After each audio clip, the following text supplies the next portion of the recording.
At Sunday dinner, my sister rolled her eyes and said, "It's cute you still show up like you matter." My dad chuckled. My mom just kept eating. I took a bite and said nothing.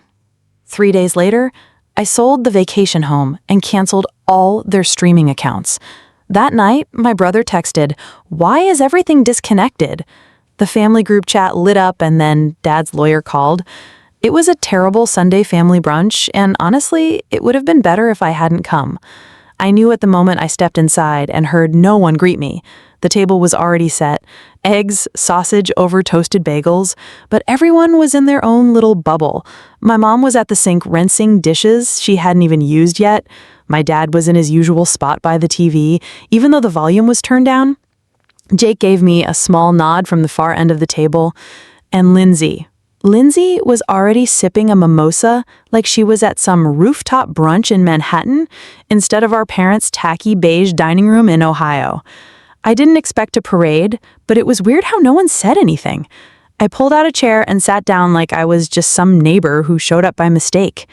There were a few minutes of awkward silence filled only by clinking silverware and Lindsay tapping away on her phone. Then, right as I started buttering my bagel, she looked up and said it. "It's cute you still show up like you matter."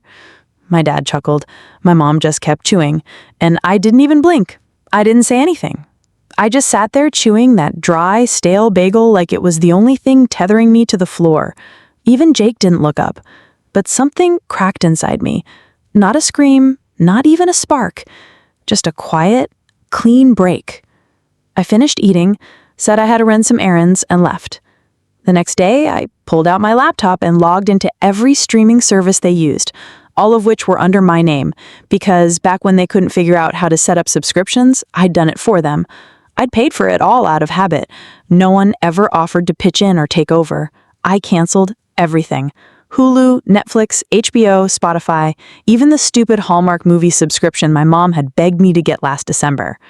3 days later, around 10 p.m., I got a message from Jake. "Why is everything disconnected?" The family group chat blew up after that. Lindsay wrote something about the Wi-Fi being out. Mom asked if the TV was broken. Dad sent a thumbs up for some reason. No one asked me directly. No one thought to.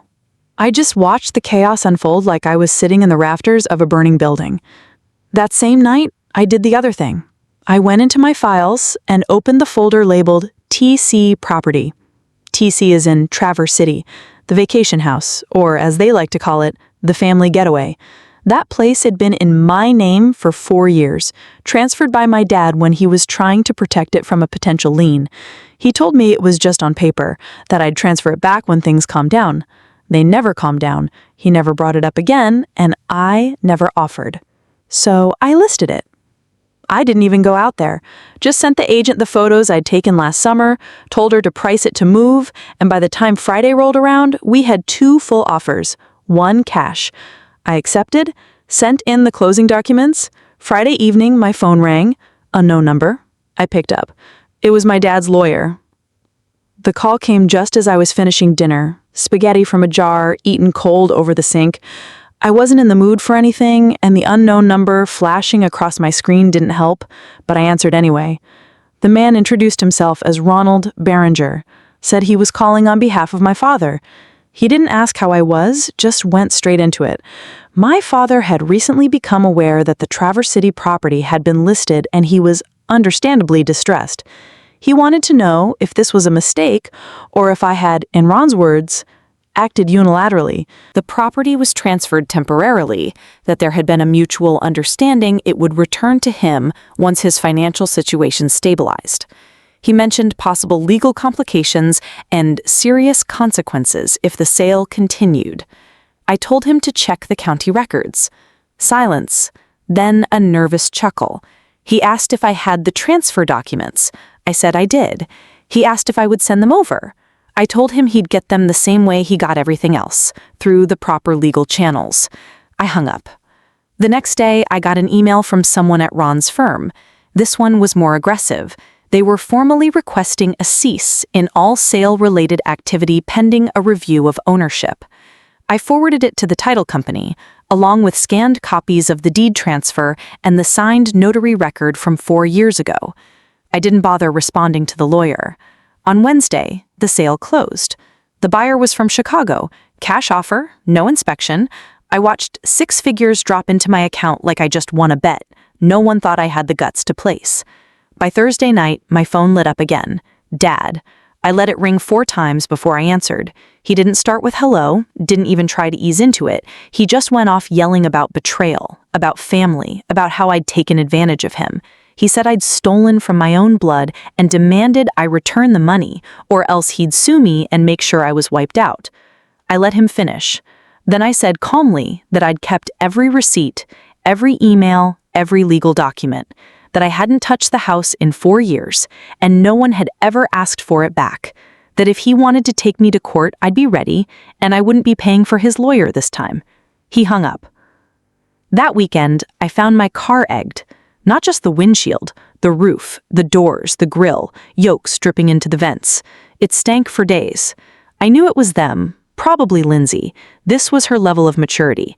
If she couldn't win, she'd throw a tantrum. I got it cleaned and moved on. Monday morning, my mailbox was jammed with shredded paper, a mess of coupons, junk ads, random scraps. It was stuffed so tight I had to dig it out by hand. No note, no signature, just chaos. Again, I didn't say anything. That Friday, I came out to find my back tire slashed. Not punctured, slashed. Clean. Cut right down the sidewall. That one cost me $170. Next week, it was the front tire. Week after that, it was the other side. Always one at a time, always just enough to make sure I couldn't drive without fixing it, but never enough to justify insurance. I didn't call the police.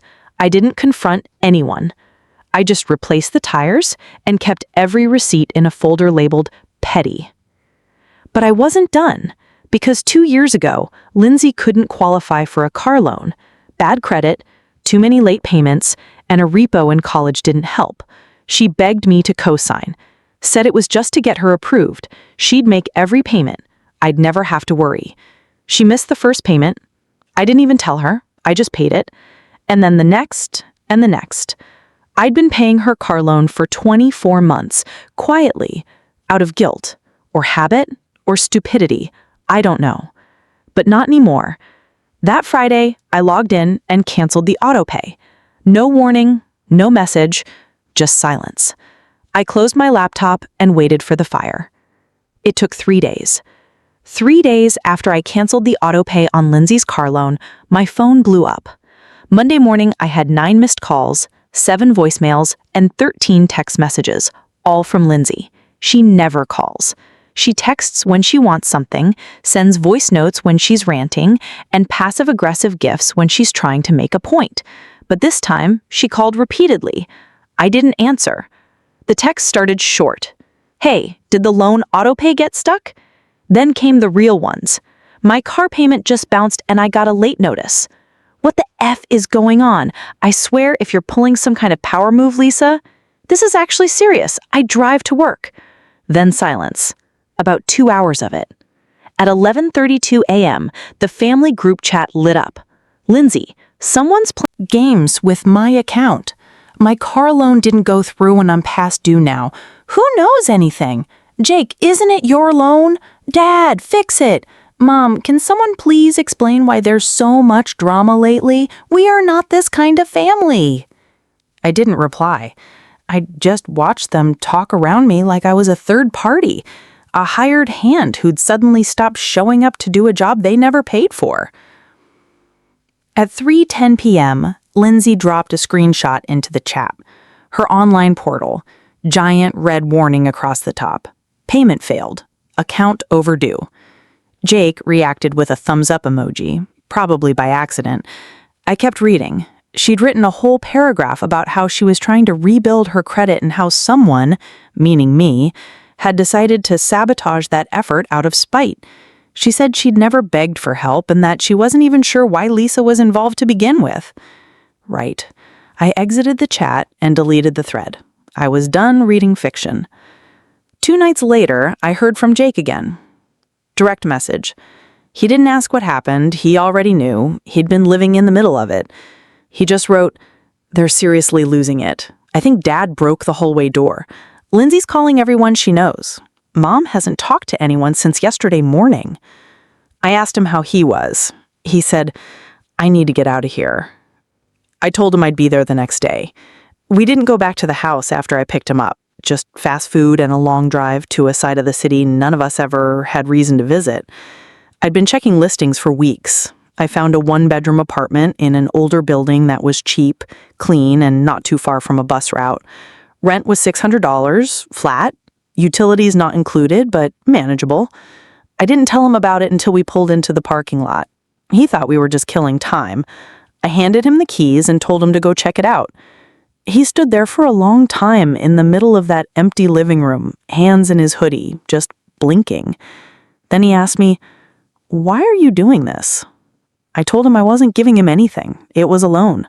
I'd cover the deposit, first month, last month, and the startup costs, but every dollar had to be paid back. Not because I needed the money, but because I needed him to take it seriously. First payment due in 1 month, whatever he could afford. No handouts, just a shot. He nodded and said, okay. That night we swung by the house. He ran in, grabbed a backpack and his PS4, and was out in under 10 minutes. No one stopped him. No one asked where he was going. Maybe they didn't care. Maybe they knew. I dropped him off with a few groceries, an old mattress I'd hauled over earlier, and a Wi-Fi router I'd set up that morning under his name. At midnight, he texted me. This is the first time I've heard myself think in months. I didn't reply. I just smiled and closed my phone. Let them panic. Let them scramble. I wasn't done yet. The thing about walking away from your family is people expect a scene, a dramatic fight, screaming, doors slamming, maybe someone crying on the porch. But that's not how it happens. It happens when you stop replying, when you stop fixing everything without being asked, when you stop paying, stop explaining, stop showing up. That's when they notice. It had been a few weeks since I cut the cord with Lindsay's car payments and moved Jake out. No one had called me since, not even Lindsay, which surprised me. She must have been holding out hope I'd cave, send a check, fix her mess like always. But I never did, and she never asked again. I had time now, real time. I wasn't juggling bills I didn't owe or pretending I cared about family brunches where no one made eye contact. I sat down one night, opened my bank statements from the past 2 years, and ran the numbers. I had saved just over $11,000. 11 grand that used to evaporate month after month into Lindsay's Audi. Payments, insurance, top-offs, late fees she never told me about. 24 months quietly draining me because she was rebuilding her credit and I was the reliable one. And then I looked at what I'd spent help Jake's rent for the first 2 months. Deposit, the mattress, a couple of $100 on groceries, a cheap desk from Craigslist, a bus pass, altogether just under $3,000. And Jake was working now, part-time, at a hardware store.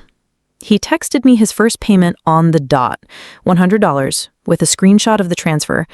I didn't say anything, but I screenshotted it and saved it in the folder with his lease. He was trying. No excuses, no dramatics, just trying.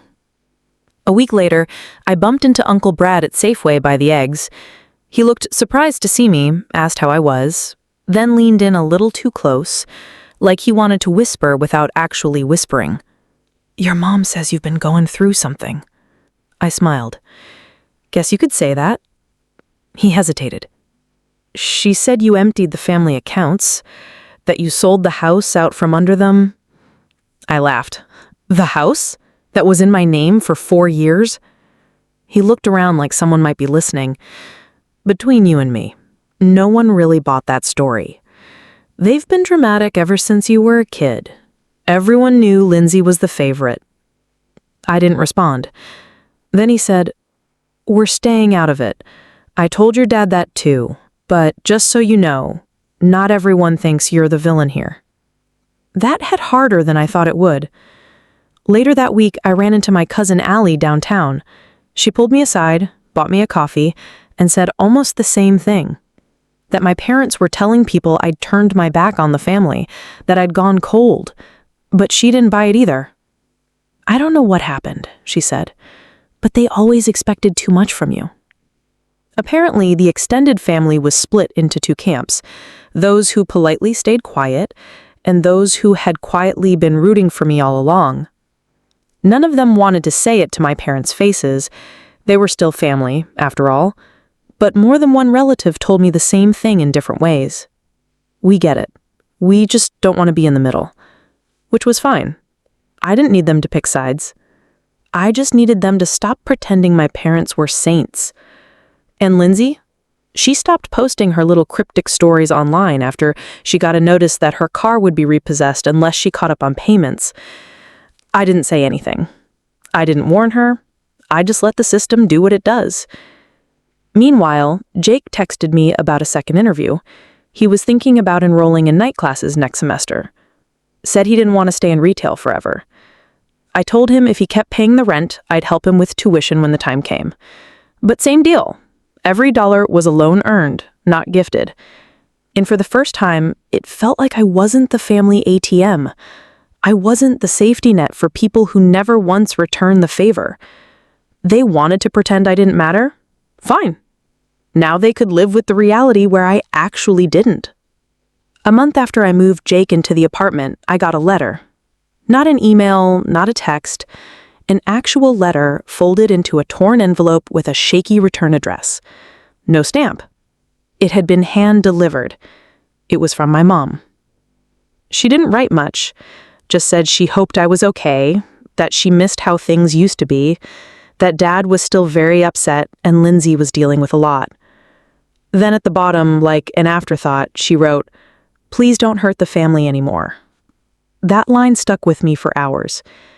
Please don't hurt the family anymore. As if I'd taken something from them. As if all I'd done was destruct.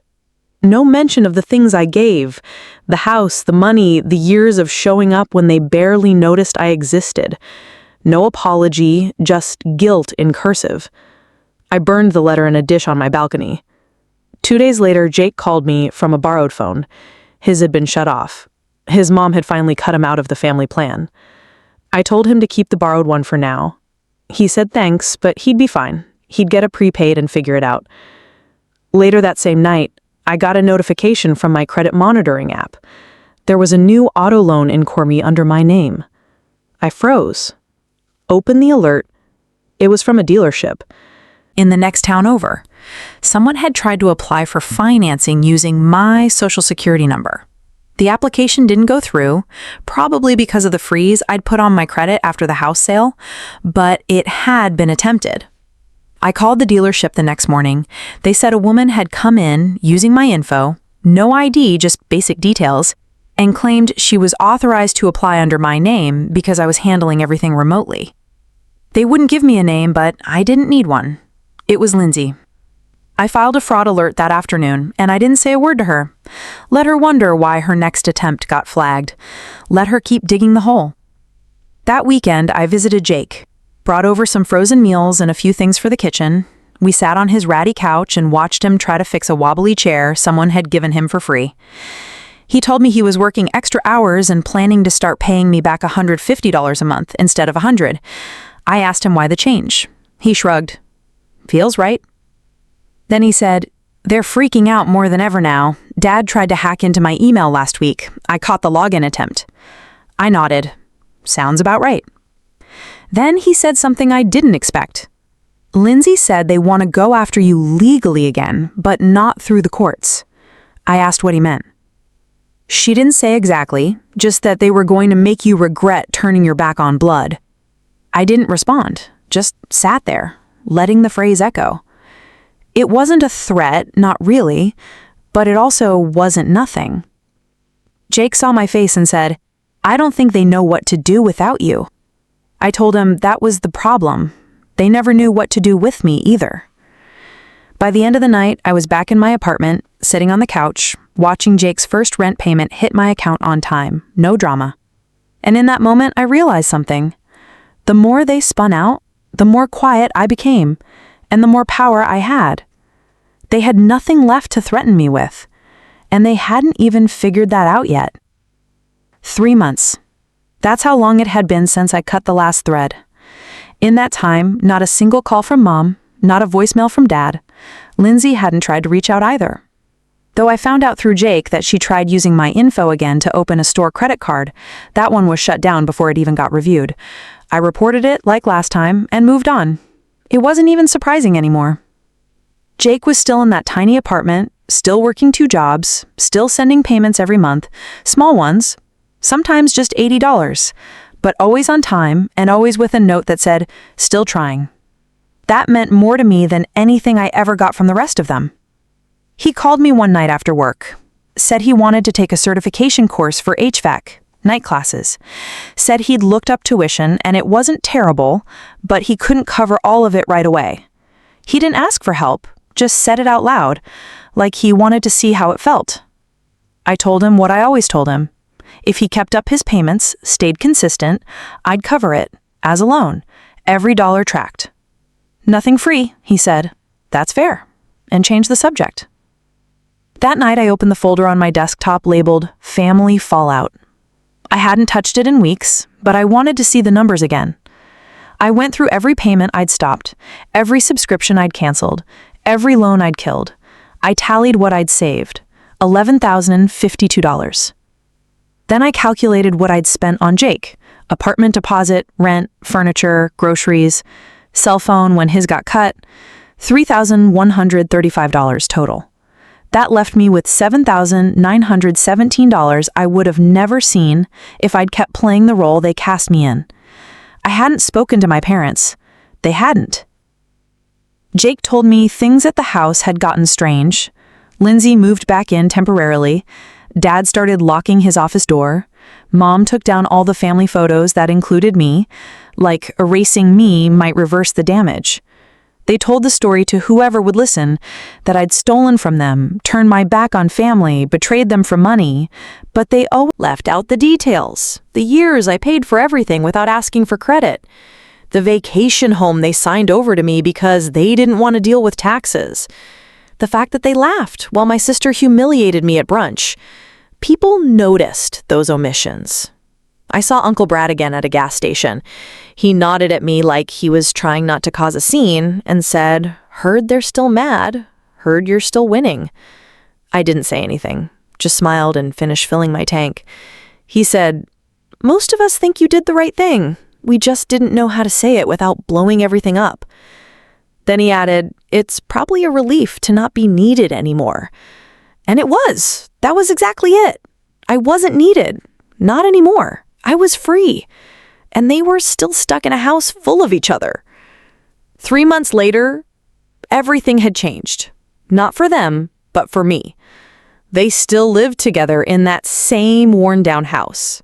Lindsay had moved back in full-time. She sold the Audi after missing 2 more payments and getting another repossession notice.